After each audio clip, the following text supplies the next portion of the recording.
The book of Exodus, chapter 6.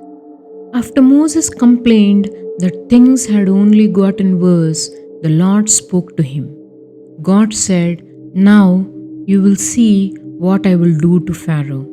Because of my mighty hand, he will not only let my people go, he will drive them out of this land."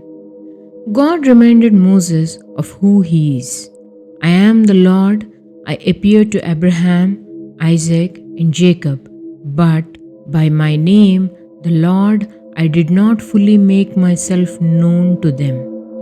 I established my covenant with them to give them the land of Canaan.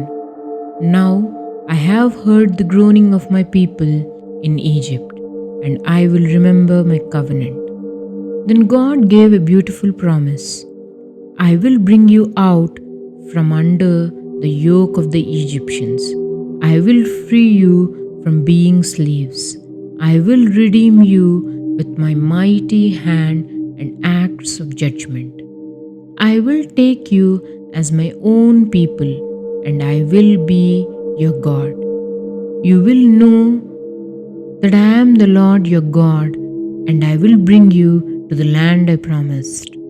Moses delivered this message to the Israelites, but they were so crushed by suffering and slavery that they didn't listen. God told Moses, "Go and tell Pharaoh to let the Israelites go." But Moses felt discouraged again. "If my own people won't listen to me, why would Pharaoh? I am not a good speaker." Still, God reassured him and gave both Moses and Aaron the responsibility of leading the Israelites out. The chapter then lists the family line of the tribes of Reuben, Simeon, and especially Levi, showing Moses and Aaron's place in that family. They set their identity as God's chosen leaders for the mission ahead. God reminded his people of his promises when they felt hopeless.